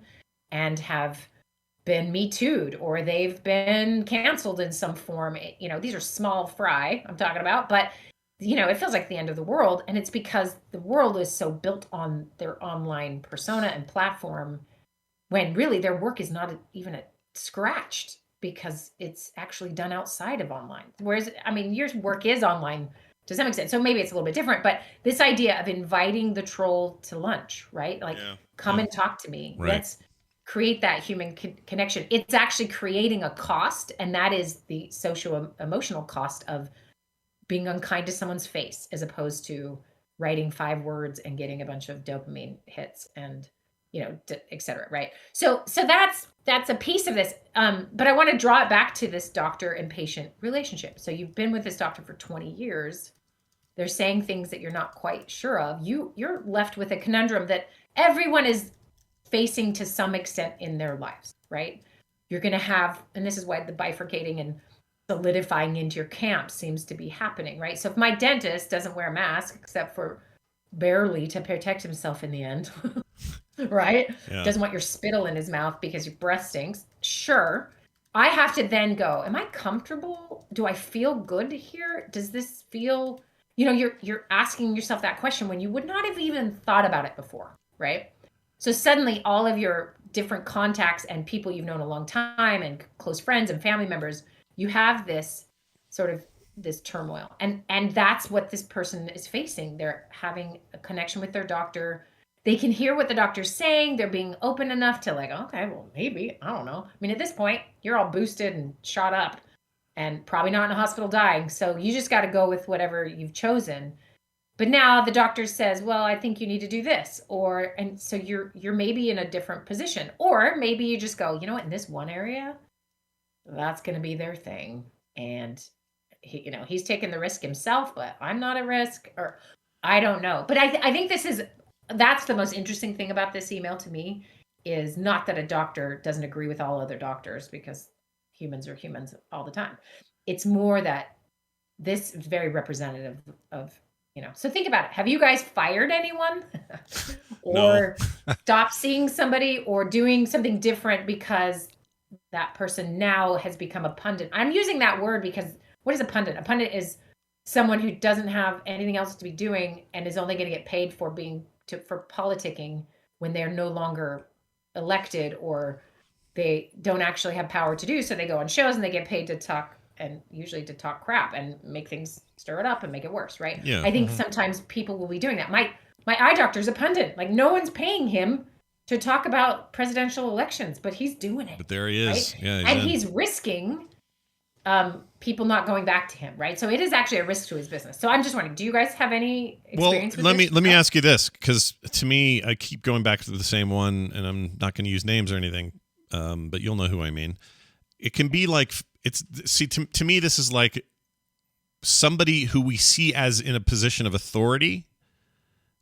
That's where the problem is. And for me, it's a related to problem. I'm related to somebody who I used to look up to as 10 years older than me, knows so much more about life, has great advice about this and that, some business acumen, like all these reasons to, look up to this person.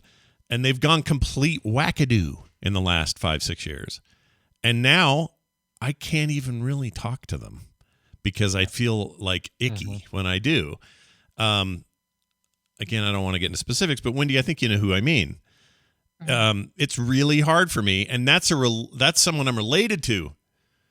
I imagine it's not that different because, again, it's somebody you're like, oh, he's my doctor. He should know if he says this. Well, what does that mean? Like, it kind of shatters your image of because now you don't know who to believe. And then you're like, well, maybe I only believe myself, so I'm going to go do my own research. And then you come to whatever conclusion you may have already been leaning into. But, the one guy you thought would give it to you straight, the one that gets paid the big money to be your medical expert, is telling you something different than the rest of the industry is saying to people generally. And it would just throw our listener. I get that. Yeah, like, I feel it. That people-pleasing part, a lot of us have. I'm going to tell this guy that I have worked with for years, I'm going to go against what you're telling me. Like, that puts you in a really weird, interesting position. Yeah. And a family member too. I mean, a family member, obviously there's special things there. So can we put a pin in that for a second and move back to professional relationships or where you put your money, right? Right. So, like, I fired my hairdresser. And there is a reason I can't sit for an hour and have those conversations. I can't. Because I am more eloquent than she is, and I will roast her, and it's not fair. I like it. I don't mean to be a jerk. No, about I know what it, you mean, though. I know what you mean. There's a difference between our backgrounds, and it's not fair. And I didn't realize that until we got into our first one, and I was like, this isn't fair. But I also don't want to pay to feel crappy while I'm here. You know what I mean? Like, I'm not paying for an argument. I'm not Monty Python. I don't need to pay for an argument. And so I just wonder, is that, if you guys had this experience, or maybe everyone's kind of neutral-ish and it's fine. And because I do think people make it a problem, or they don't, or they can just, everyone's kind of quiet about it or whatever. So I just wondered if I was the only one who had to fire Well, somebody. Brian, I want to hear yours, but I do want to congratulate Wendy on the awesome callback to an amazing comedy sketch by Monty Python. That's an amazing, one of my favorite things in the history of comedy is that sketch, and I love it. All right. Well, I'll be honest. I'm managing a troll in the chat room, so.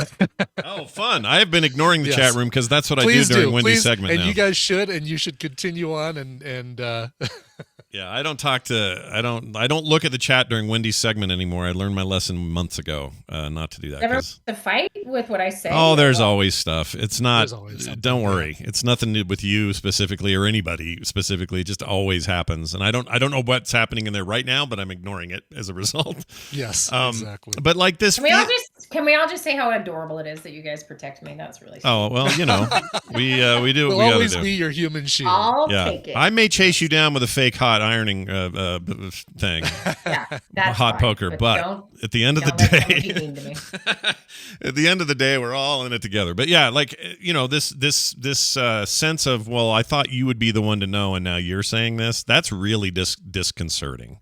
It can throw everything. It's like your parents. It's like, I don't know. It doesn't everybody go through this moment where when you're little, your parents can do no wrong. You worship them. They care for you, love you. Everything you think of is safe and happy. And I know obviously there's families where it's not the case. And I'm not trying to diminish that, but you can have that feeling. And then as you get older, you start to see their flaws, and they are flawed. They're people like you. And the minute you hear your dad or your mom say something wrong-headed or antithetical to something you believe or whatever, you immediately are like, oh, hold on a minute.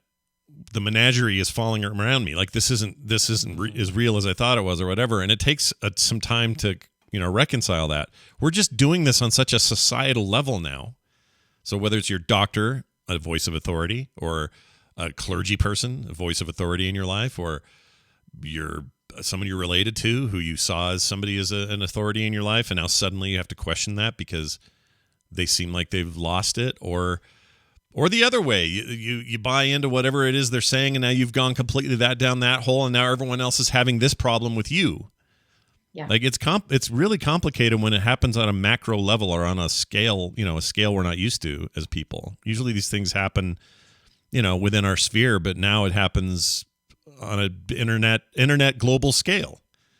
This is such an important question, like going directly back to this doctor, is okay, you think COVID is real, that's established. You don't think the vaccines are effective. You think it's overblown and the money is the motivation. You don't like how things are handled. So what would you like me to do?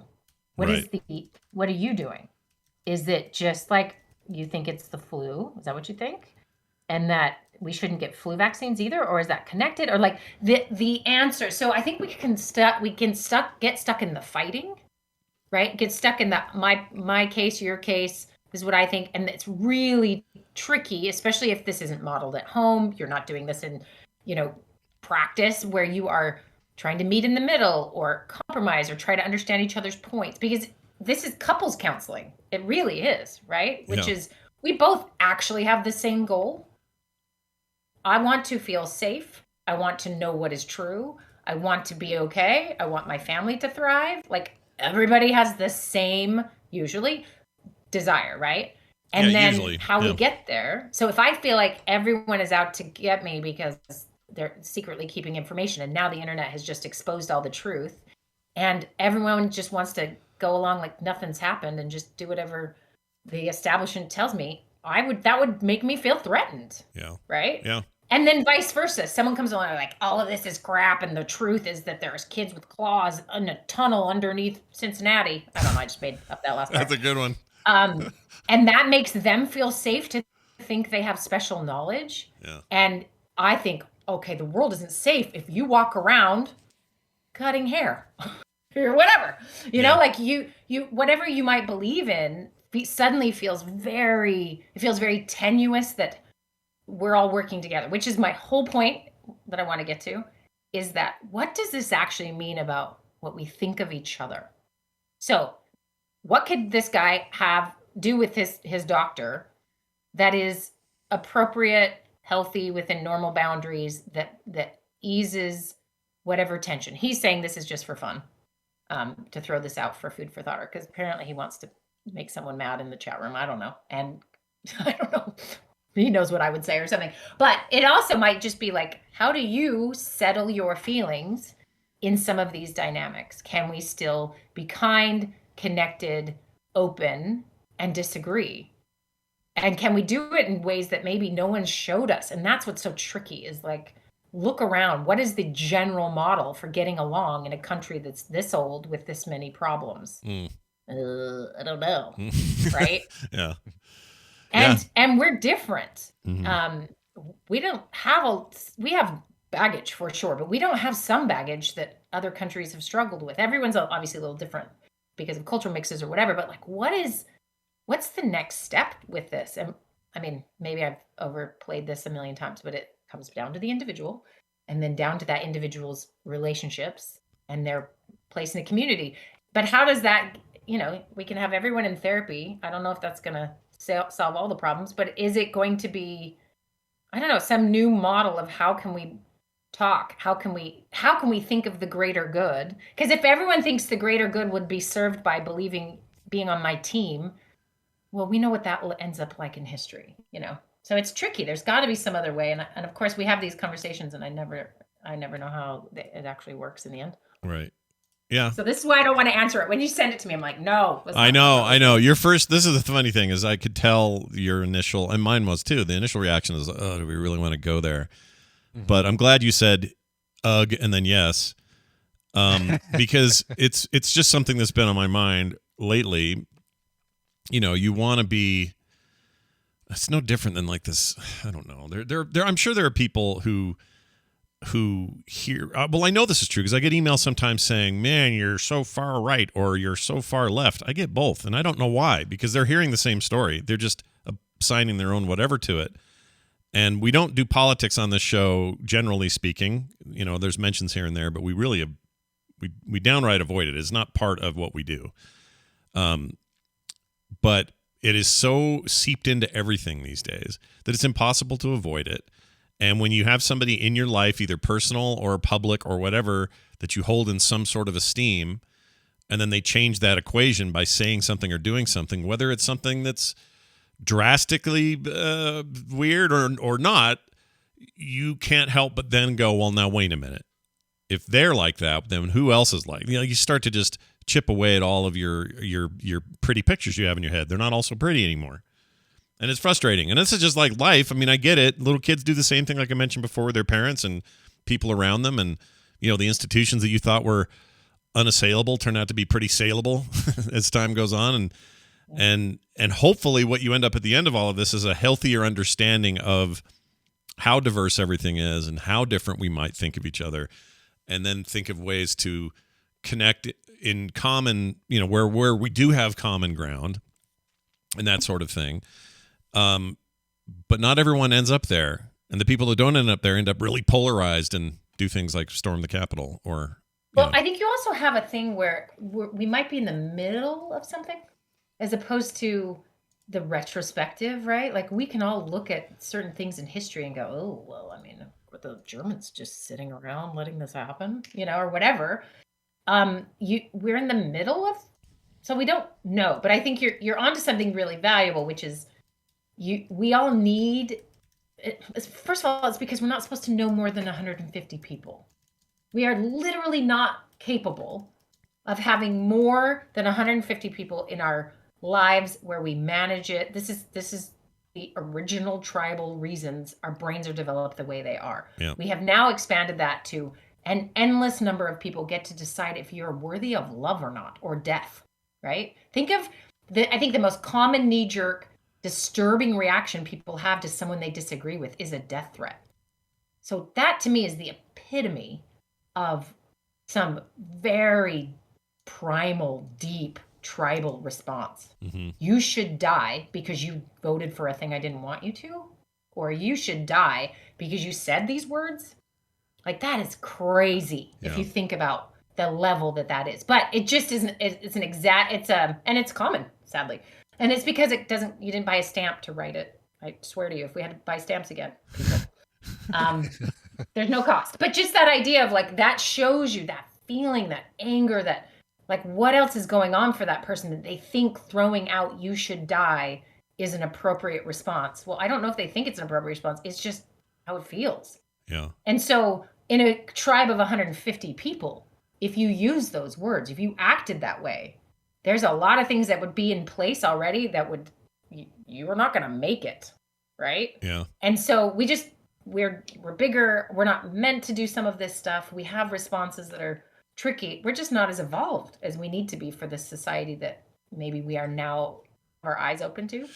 So our group of 150, the people closest to us, you know, we're suddenly realizing like, because that need for that person to be like you in the right ways, that is a survival response. I need you, Scott, to be a pinko commie or I'm not going to like you. Yeah. Or I need you to be far right. I need you to be right in the middle. I need you to say all the right things. That is to make me feel good because it does. Yeah. I feel good. Yeah. And then we click. This is how friendships are made, right? Think of who you are friends with. Initially, you hit it off right away. Yeah. It is not someone you're fighting with. No. It is not someone you totally disagree with. That is your brain saying, this person's safe. We're going to make it. Let's create a safe life. So that's what's tricky is our brains are on crack called social media. We're on crack all the time. Yeah. It's basically it. And it's hard. And I wish I knew how to collectively manage it. I only can help people individually. Yeah, well, I think that's an important aspect of this. I'm glad you said it that way. You can only help people individually, and it really is kind of a one-by-one situation. There's no big blanket solution to some of these feelings. And even though we feel like, well, a guy said it on Twitter and now I'm mad and like we're going to be able to make a difference there. We're freaking not. Not really. I mean, if I do at all, if I said something online that really helped somebody, it's because there was an individual connection there. It was never because some blanket statement changed everything. So yeah, it does come down to individuals. So what you just described is the pointlessness of me coming on your show and talking. I mean, kind of, but not really. Like, here's what I mean. You're not coming at the difference is you're not coming at us with some stick in the ground argument that you're not willing to budge from. That's not the point of your segment. In fact, we'd never have a segment like that because it would be just really dumb and terrible with anybody. I don't care who the person was that was coming on to do it. That's different than what you're doing. What you're doing is, hey, let's all think of this in a different way. Hopefully people do think about it the way we're thinking about it. And if they do, great. They may have their own take on it, whatever. Everybody goes away respecting everybody else, or at least that's the idea. But if somebody just says something inflammatory online, and then I come back with, how could you say that? And then they have their own little retort that's just the fight. Like that's all it's for. That's not this. But but you still watch. Yeah. Right? Yes, exactly. This is eating the popcorn. Yeah. People eat the popcorn, and if they've already, aligned themselves one direction or the other, they'll continue to do that. There's nothing there that's going to change anybody. So if I've learned anything over the last probably 6 years or so, and really focused in on it during the pandemic, it's that I can't do anything. I used to have this high-minded idea that I could really be like, I don't know, influential in big ways. Like I could really help people in big ways. And now I'm okay with the idea that maybe that's possible and maybe it happens anyway, but I can't measure it. I just have to just be who I am, be there for who is immediately around me. It's all I have. It's the only impact I really have. If it extends beyond that, great. And if it's in a positive way, great. But I can't think about it anymore. I can't worry about it anymore. Like I'm really burned out on worrying about what people think. I can't do that for very much longer. And I know part of that is like, well, the older you get, the less you care about what other people say. And I think there's something to that. But part of it isn't just age. Part of it is we've been doing this for so long. And I don't mean TMS. I mean just living. We've lived so long that you've just done it for so long. You're like, I don't want to worry about what that guy thinks of me. Like, screw that. Which goes back to my original brain development in a tribe of 150 is it was crucial to care what other people thought of you. Yeah. That was survival, right? So it's still in us. We just have to learn how to hack it. Yeah. Right? Yeah. And that's hard. We just want it to be comfortable and fit in and be safe and alive and all the good things. And that's just not possible outside of 150 people. Yeah. Yeah. No, it's a weird thing. It is. Somebody in our chat room did want to pass on a message to you, Wendy. So, sorry, I got to interrupt to give you this message. Yeah. Brennan 8 says, tell Wendy her segment has really helped me. Like when I was literally in a mental hospital with suicidal thoughts. I've come a long way. I take my meds and I'm even a father with a great job now. Oh, that's very nice. So in addition to protecting you, we'll always, we'll pass on those just messages. Send the good stuff. We'll just pass on the good stuff. Exactly. Yeah, we'll sanitize the feed so that you're. That's very, very sweet. And I think, if we had to sum up today, the lesson is this: let's all just be the smart kid in the hot tub. And right. And we don't know. And let's sell some of that hot tub water as an NFT. Yeah, we'll do an NFT. Right. Everyone will be rich and get your Ethereum out because we're ready to roll. All right. Well, I know one thing for sure, and that is it's great to have you back. We missed having you on. It's like a month, I think. I know it's been forever. Sorry. Yeah. I didn't know what to say Stupid today. holidays. It's not your fault. All these Thursday holidays were really screwing with us. I know. It was a lot this year. It was fun. More than most people thought it would be. But we're glad to have you back. We'll do it again next week. Anything you want to mention? Real Steps stuff going on or anything? Real Steps is coming. We're actually going to have a little party at the end of the month that is just for anyone to check it out and see the kinds of stuff that we do. And so more information will be coming. But I will be talking about Real Steps quite a bit. We're doing a spring one, which will be I think it's the last day of February is a Monday, and it'll start then. And goes for 6 weeks. So it's coming up. So I will drone on about that a little bit. Awesome. Look for some droning, everybody. Realsteps.org for details. Wendy, have a grand old day. All right. Thanks. We'll see you next time. Bye. See you. All right. I'm removing her from the call. That was good.